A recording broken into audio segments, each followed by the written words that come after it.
Bab Raf'il ilmi wa zuhuril jahli. Bab ke-13, lenyapnya ilmu agama dan munculnya ketidaktahuan terhadap ilmu agama. An Anas radhiyallahu anhu qala qala Rasulullah sallallahu alaihi wa alihi wasallam, inna min ashratis saati an yurfa'al ilmu wa yuthbat al-jahlu wa yushrab al-khamru wa yadhhar az-zina. Diriwayatkan dari Anas radhiyallahu anhu, Rasulullah sallallahu alaihi wasallam pernah bersabda, di antara tanda-tanda datangnya hari kiamat adalah ilmu agama akan diambil kembali dengan meninggalnya para ulama. Kedua, ketidaktahuan terhadap agama merajalela. Ketiga, meminum minuman beralkohol telah menjadi kebiasaan. Keempat, zina dilegalkan dan dilakukan secara luas dan terbuka. Gerak. Wa anhu radhiyallahu anhu qala la uhaddithannakum hadithan la yuhaddithukum ahadun ba'di sami'tu Rasulullah sallallahu alaihi wa alihi wasallam yaqulu min asyrati sa'ati an yaqilla al-ilmu wa yazhara al-jahlu wa yazhara az-zina wa takthura an-nisa'u wa yaqilla ar-rijalu hatta yakuna li 50 imra'atan al-qayyim al-wahid. Diriwayatkan dari Anas radhiyallahu anhu, aku akan menyampaikan kepada anda sebuah hadis yang tidak akan pernah lagi ada orang yang menyampaikannya setelah aku. Aku mendengar Rasulullah sallallahu alaihi wasallam bersabda, di antara tanda-tanda hari kiamat adalah sebagai berikut. Pertama, ilmu agama lenyap dengan meninggalnya para ulama. Kedua, ketidaktahuan terhadap agama bermaharajalela. Ketiga, zina dilegalkan dan dilakukan secara luas dan terbuka. Keempat, jumlah perempuan lebih banyak dari laki-laki dengan perbandingan 50:1. Aywa.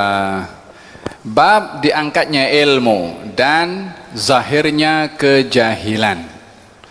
Diletakkan dua perkara oleh Imam Al-Bukhari. Diangkatnya ilmu, zahirnya kejahilan. Dia macam otomatik. Kalau ilmu tak ada, mesti kejahilan akan merajalela. Semakin banyak orang berilmu, semakin menipis kejahilan. Demikian timbangannya. Tidak boleh ilmu menyebar, kejahilan pun menyebar. Tak. Kalau kejahilan tersebar, menunjukkan ilmu berkurang. Kalau ilmu tersebar, kejahilan akan berkurang. Timbangannya seperti itu. Dalam hadis ini diriwayatkan oleh Sayyidina Anas ibnu Malik tentang tanda-tanda hari kiamat. Yang dimaksudkan adalah tanda hari kiamat yang kecil, dan tanda hari kiamat terbagi menjadi dua bahagian, tanda yang besar dan juga tanda-tanda hari kiamat yang kecil. Inna min asyratis sa'ah, tanda-tanda daripada hari kiamat, yaitu tanda hari kiamat yang kecil, an yurfa'al ilmu, angkatnya ilmu. Dalam riwayat yang kedua adalah yaqillal ilmu, ilmu itu sedikit. Macam mana ilmu itu diangkat dan ilmu itu sedikit? Saya akan jelaskan kemudian. Tapi saya jelaskan beberapa perkara dulu, tanda-tanda hari kiamat. Yang kedua, yathbutal jahlu. Yathbutal jahlu, yakni menyebar kejahilan. Atau dalam riwayat Muslim, yabuthal jahlu, yakni tersebarnya kejahilan. Wa yushrabal khamru, dan khamar diminum. Khamar diminum daripada zaman Rasulullah pun orang banyak minum khamar juga, termasuk zaman Khulafaur Rasyidin. Ramai orang-orang tergelincir juga minum khamar. Lalu kenapa dikategorikan dalam hadis ini tanda hari kiamat adalah khamar diminum, sementara di zaman dahulu pun orang minum khamar? Bezanya adalah orang dahulu minum khamar sikit, setelah Islam lah tentunya. Setelah Islam ada orang-orang minum khamar, termasuk zaman Khulafaur Rasyidin, tapi tidak zahir, tidak dinampak, sembunyi-sembunyi. Tapi zaman kita sekarang dijual di kedai.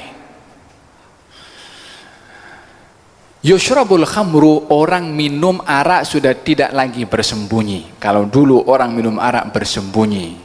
Tanda hari kiamat, orang sudah tidak lagi bersembunyi untuk minum arak, tidak malu untuk minum arak, tidak lagi segan dan takut untuk minum arak. Dan namanya pun juga pelbagai.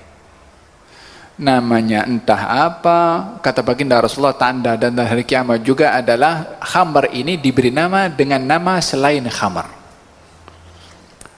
Bukankah zaman kita sekarang macam-macam dia punya jenis nama khamar? Intinya itu adalah khamar, tapi namanya berbeza-beza. tasdik, pembenaran dengan apa yang sudah disabdakan oleh Nabi SAW 14 abad yang lalu, supaya kita tahu kalau kita berada di akhir zaman. Yang ketiga, yang keempat adalah yadharuz zina. Yadhar yakni zahir, perzinaan. Zaman dulu pun juga ada perzinaan, tapi tidak sezahir zaman kita sekarang yang hari-hari ramai yang kena tangkap daripada orang-orang yang berbuat zina. Dan amat menyedihkan bila mana yang ditangkap itu adalah daripada kalangan orang Islam sendiri. Yadhhar az-zina. Kalau dahulu perzinaan dilakukan secara tersembunyi, di zaman kita sekarang dikemaskinikan. Zina suka sama suka. Bukankah ini juga merupakan tanda yang diberitahukan oleh Nabi SAW? Dianggap berzina kalau dia pergi tempat pelacuran bayar, ataupun dianggap berzina kalau itu merogol. Tapi kalau suka sama suka tak apa. Konsep siapa yang mengatakan suka sama suka dalam hal yang seperti ini dikatakan tak mengapa? Bukankah Allah berfirman dalam Al-Quran, wala muttakhidat akhdan, tak boleh menjadikan teman perempuan simpanan untuk dia berzina dengannya. Wahakala zaman ditunjukkan oleh Allah Subhanahu wa taala apa yang sudah disabdakan oleh Nabi Muhammad sallallahu alaihi wasallam. Yang pertama, diangkatnya ilmu, saya akan bahaskan sekejap lagi. Yang kedua adalah tersebarnya kejahilan sebagai hasil daripada diangkatnya ilmu, jahil akan tersebar. Diminumnya khamar terang-terangan tanpa ada segan malu dan takut. Yadharuz zina, zina pun tersebar di mana-mana. Kemudian hadis yang berikutnya ditambahkan oleh Sayyidina Anas ibn Malik juga, wa takthur an-nisa, banyaknya jumlah bilangan perempuan dan sedikitnya jumlah bilangan laki-laki, sehingga seorang daripada laki-laki menyamai lebih kurang 50 perempuan. Apa maksudnya? Ada dua penafsiran. Yang pertama, banyaknya perempuan dan kurangnya laki-laki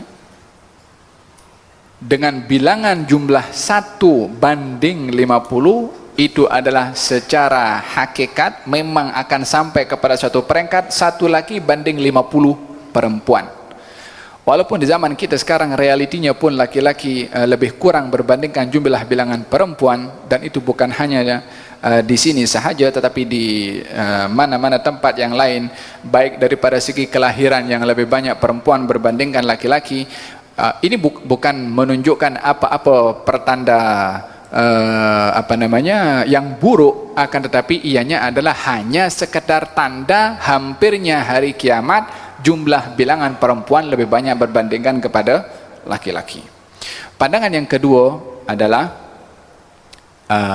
jumlah 1 banding 50 bukan secara hakikat, akan tetapi hanya menunjukkan jumlah bilangan perempuan lebih daripada laki-laki, dan lebihnya itu adalah banyak, sehingga banyaknya lebihan jumlah bilangan perempuan diperumpamakan seakan-akan 1 banding 50. Dan dua penafsiran ini ada di dalam kupasan Imam Ibn Hajar Al-Asqalani ketika menjelaskan tentang 1 banding 50. Yang pertama, secara hakikat memang akan sampai kepada jumlah itu. Pandangan yang kedua adalah al-mubalaghah, yakni menunjukkan jumlah bilangan perempuan adalah jauh lebih banyak, walaupun lebih atau kurang daripada 50 tak kisah, yang penting jumlah bilangan perempuan adalah lebih daripada laki-laki. Ini maksud daripada jumlah bilangan laki-laki kurang daripada jumlah bilangan perempuan. Dalam riwayat yang lain, di antara tanda hari kiamat adalah yulqa asyuh, akan diletakkan di dalam hati itu seseorang sifat kedekut, yakni untuk mempergunakan hartanya di jalan Allah Subhanahu wa taala. Saya tidak akan bahaskan tanda-tanda hari kiamat secara keseluruhannya, tetapi apa yang menjadi kaitan kepada tajuk yang kita bahas pada hari ini adalah berkenaan dengan diangkatnya ilmu dan tersebarnya kejahilan, karena bab yang kita bahas adalah bab berkenaan dengan diangkatnya ilmu. Bagaimana ilmu itu diangkat? Allah Subhanahu wa taala berjanji untuk tidak mencabut ilmu yang diturunkan oleh Allah Subhanahu wa taala kepada hambanya dengan luasnya ilmu yang Allah berikan. Tidak sesuai dengan sifat pemurahnya Allah yang memberi sesuatu untuk diambil secara keseluruhan oleh Allah Subhanahu wa taala. Akan tetapi hilangnya ilmu atau diangkatnya ilmu atau sedikitnya ilmu mengikut dua riwayat yang disebutkan di sini adalah yang dimaksudkan dengan hadis ini adalah wafatul ulama, meninggalnya atau wafatnya para al-ulama. Disebabkan ilmu itu tidak dalam bentuk wujud tertentu ataupun bukan dimaksudkan ilmu itu ada di dalam kitab.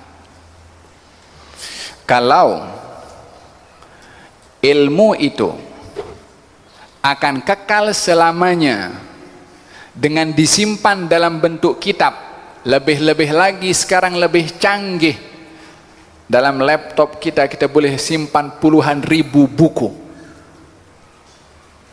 Kalau ilmu itu hanya boleh disimpan dalam kitab sahaja, Nabi tidak akan mengatakan di antara tanda hari kiamat ilmu itu diangkat. Macam mana diangkat? Orang kitabnya ada, kita boleh kaji, masuk dalam Syekh Google pun juga kita boleh dapatkan maklumat, informasi yang kita cari pun juga. Bukankah zaman kita sekarang adalah lebih mudah untuk kita mencari informasi, korek informasi melalui internet, berbandingkan orang zaman dahulu yang dengan kitab pergi ke sana nak pergi belajar, kadang perjalanan pun jauh juga. Kita kalau tengok sejarah para ulama bagaimana mereka menghabiskan masa untuk mencari ilmu. Al-Imam An-Nawawi ketika mencari ilmu dan mengkaji ilmu, tidur dalam keadaan duduk 2 tahun. Yang kuburnya dihancurkan, itu dia punya kubur kata Syam, dekat Syria. Tidur dalam keadaan duduk untuk khidmat kepada umat Islam yang kita hingga hari ini umat Islam masih mendapatkan mengambil banyak manfaat daripada Imam An-Nawawi. 2 tahun tidur dalam keadaan duduk untuk apa? Untuk kaji ilmu itu. Dia tak punya internet macam kita sekarang boleh tengok itu. Tapi tak seorang pun di zaman kita sekarang yang boleh mencapai kepandaian keilmuan macam Imam Nawawi yang tak punya internet, tak punya laptop itu.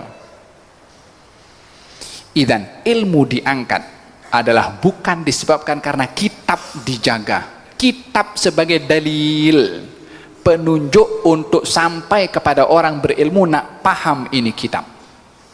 Tanpa orang berilmu, maka seseorang boleh tersilap memahami kitab dan boleh mempraktekkan dengan salah apa yang difaham olehnya ketika membaca Alkitab. Man kana syaikhuhu kitabuh kana khata'uhu akthar min sawabuh. Kata salah seorang ulama mengatakan demikian, seseorang yang menjadikan kitab itu gurunya, maka dia punya salah lebih banyak daripada betulnya. Maksudnya adalah orang itu salah tanpa dirinya tahu kalau apa yang difahami itu adalah salah. Innallaha la yantazi'ul ilma intiza'an. Allah tidak akan mencabut ilmu setelah Allah turunkan. Allah tidak akan cabut. La ilmu fiqh, la ilmu tauhid, la ilmu hadis, Allah sudah turunkan, tidak akan dicabut. Wa innama dhahabal ilmu bidhihabil ulama. Akan tetapi ilmu itu akan pergi dengan perginya para ulama, sebab ilmu itu ada di dada hati para alim ulama. Alim ulama pergi, ilmunya yang ada di dadanya pun pergi. Di sini kita ingin dinasihatkan oleh Nabi supaya mengambil peluang dengan ramainya para ulama untuk mengambil ilmu daripada mereka sebelum ilmu itu dicabut oleh Allah dengan meninggalnya mereka para ulama. Wa innama dhahabal ilmu bi dhahabil ulama. Ilmu itu akan diangkat oleh Allah, akan pergi, akan lenyap dengan perginya para ulama. Hatta sehingga kalau ulama sudah pergi, lam yabqa, tidak tersisa illa ru'usan, kecuali orang-orang juhalan yang jahil. idza su'ilu afta bighairi ilmin, kalau ditanya dia jawab tanpa ilmu. Faqidu syai' la yu'ti, yang tak punya sesuatu macam mana nak memberi kepada orang lain. Orang yang jahil ini kalau ditanya fatwa, dia akan jawab mengikut kejahilannya. Soalannya sekarang, yang bertanya kepada orang jahil itu siapa? Kalau kita nampak orang jahil, adakah kita akan tanya hukum hakam? Tak. Tapi karena orang jahil berpakaian orang alim, orang duk tanya kepada orang jahil berpakaian dengan pakaian orang alim, sehingga apa yang dikatakan dianggap sebagai fatwa. Hatta la yabqa illa ru'usan juhalan, sehingga tidak tersisa daripada orang-orang yang alim sudah pergi itu, dilantik orang-orang yang jahil, yang tidak alim, yang berpakaian dengan pakaian ilmu, artinya bercakap dengan ilmu padahal mereka itu adalah tidak berilmu. Idza su'ilu, kalau ditanya aftau bighairi ilmin, mengeluarkan fatwa tanpa ilmu, fadallu wa adallu, dia sesat, dia kasih sesat orang lain. Kalau dia sesat untuk dirinya sendiri, dia yang tanggung dosa kepada Allah, tapi kasih sesat orang lain, ini orang mungkin sampaikan kepada orang lain, orang itu sampaikan kepada orang lain, bermula daripada satu orang ini yang dia jahil mengeluarkan fatwa tanpa ilmu sehingga menyesatkan sekian ramai orang, khususnya fatwa melalui Facebook sekarang ini. Iya kan? Bukankah sekarang orang sudah gencar cakap dengan Facebook hal-hal terkadang berkaitan dengan agama tanpa merujuk kepada ahli agama? Dan dalam hal ini ilmu itu diangkat oleh Allah dengan perginya para al-ulama. Kalau begitu, adanya kitab yang ada ini adalah bukan menjadi jaminan, satu-satunya jaminan penyelamat kepada ilmu, tapi kitab itu wasilah untuk kita paham ilmu melalui orang yang menjelaskan kepada isi kandungan kitab tersebut. Macam ada orang dia baca hadis Nabi SAW, bunyi hadis itu adalah al-habbatu sauda dawaun likulli da. Al-habbatu as-sauda, tahu jintan hitam? Ya, orang sini kata jintan hitam. Lada hitam ya. Habbatus sauda, sini pun guna habbatus sauda kan. Dawaun likulli da, merupakan ubat kepada penyakit. Orang baca hadis itu, dia pun baca ini apa namanya, hadis itu tersilap letak titik. Dia punya al-habbatu terlebih titik menjadi al-hayyatu. Titiknya lebih satu. Habbah itu jintan hitam atau habbatus sauda. Hayyah itu ular hitam. Dia beza titik saja. Apa agaknya kalau orang baca hadis seperti itu tanpa dia merujuk kepada ulama, yang apa yang ditulis baik dalam buku, apa yang ditulis baik di dalam internet adalah mungkin berlaku kekeliruan yang dia tak tahu sebab tidak merujuk kepada orang yang tahu. Bukan maksud saya nak meragukan ketika membaca buku, tak, tetapi untuk tidak bergantung kepada apa yang kita baca, baik khususnya berkaitan dengan masalah ilmu agama, kecuali merujuk kepada ahlinya. Fas'alu ahlad dzikri in kuntum la ta'lamun. Bertanyalah kamu kepada ahli zikir, yakni para ulama. Tidak dikatakan bertanyalah kamu kepada kitab, bertanyalah kamu kepada Syekh Google umpamanya. Fas'alu ahlal dzikri, tanyalah kepada ulama in kuntum la ta'lamun. Kalau kamu tidak mengetahui, orang itu pergi cari ular hitam lah, suruh cari lada hitam, jintan hitam, dia pergi cari ular hitam, disebabkan oleh kerana berguru kepada kitab.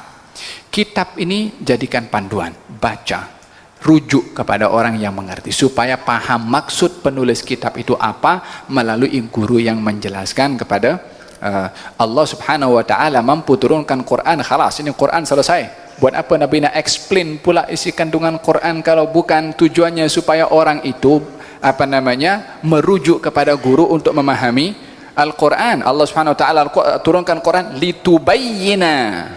litubayyina, untuk kamu wahai Rasulullah jelaskan, tafsirkan, supaya setiap kitab itu memerlukan kepada penafsir yang menafsirkan maksud daripada Al-Quran ataupun hadis Nabi Muhammad sallallahu alaihi wasallam. Idzan ini maksud daripada yurfa'ul ilmu, diangkatnya al-ilmu. Dalam hadis Nabi, dalam firman Allah Subhanahu wa taala, baginda Rasulullah sallallahu alaihi wasallam, Allah Subhanahu wa taala berfirman dalam firman Allah Subhanahu wa taala, apa itu?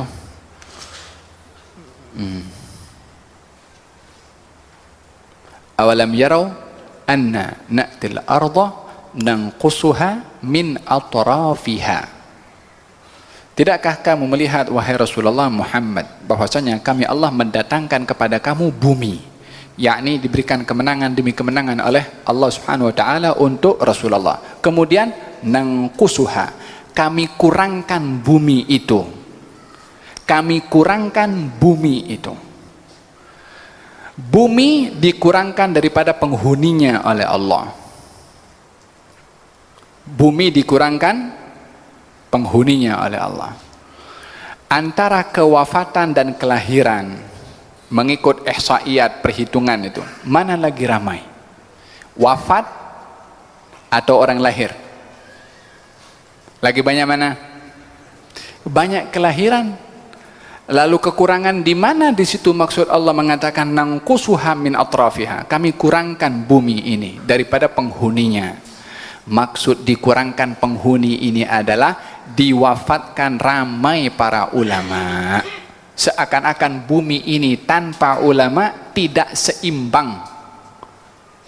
Walaupun ramai penghuninya, walaupun bertambah penghuninya, tapi yang bernilai daripada penghuni bumi itu di sisi Allah adalah mereka para al-ulama. Abdullah bin Abbas radhiyallahu anhu mengatakan tafsiran daripada Allah mengurangkan penghuni bumi ini adalah meninggalnya para al-ulama. Di zaman kita sekarang satu demi satu ulama sudah pergi.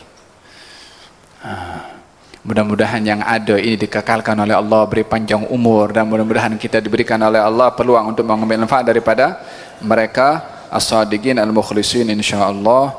Amin, Allahumma amin. Wallahu ta'ala alam bisawab. Ada 3 hadis kita bahaskan. Berkenaan dengan hadis yang berikutnya insyaallah adalah berkenaan dengan fadlul ilmi, keutamaan ilmu, dan ada kaitannya dengan masalah mimpi, yaitu mimpi Rasulullah sallallahu alaihi wasallam, akan apa yang dilihat, yang ditafsirkan atau ditakwilkan berkenaan dengan mimpi tersebut dengan ilmu yang didapat oleh Sayyidina Umar bin Khattab daripada Nabi Muhammad sallallahu alaihi wasallam. Kelas akan datang kita bahaskan berkenaan dengan mimpi dan juga hal-hal yang terkait dengan hadis yang diletakkan oleh Imam Al-Bukhari dalam kitabnya insyaallah.